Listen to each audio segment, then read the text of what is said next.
If you love making fruit juices, and then make this the base of your water. We also have testimony. Babies na mahirap pa inumin ng tubig, pag linagnat, ubosipon, painumin po ninyo.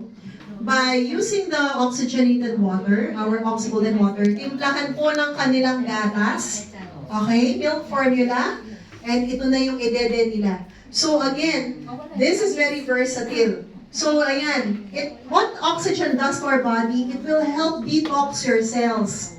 Alright? And regenerate damaged cells, prevent dehydration, and repair your cells. Kaya po, when we share this, sa lahat ng kaibigan na kilala kapamilya ninyo, what happens is that we are promoting and sharing with them the advancement of science, which is what? Latest ngayon po ito in medicine trends. And making use of oxygen as therapy. Have you heard of hyperbaric oxygen therapy? Familiar? Or yung ozone therapy? Ano po? Gamit po ang oxygen. Ngayon, yung mga yon in sessions, mas mahal, invasive pa. Correct? At hindi makukuha ng one-time na session lang.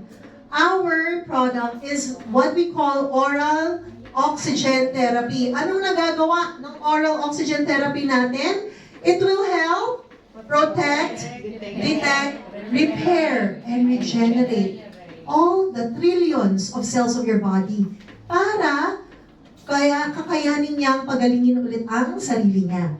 So when you take our products, it absorbs directly po sa cells. Why? Kasi kung ano po yung tubig sa cells natin, gantong-ganto rin po ang kumbaga compatibility niya.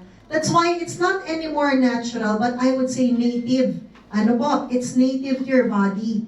Hindi na kikilalanin pa ng cells ninyo. Kasi yan talaga ang kailangan niya. Sino dito ang may kakilalang hindi umiinom ng tubig? Taas ang kamay. Tama eh. Lahat tayo umiinom ng tubig. Animals nga, umiinom ng tubig. Lalo ng halaman, kailangan ng tubig.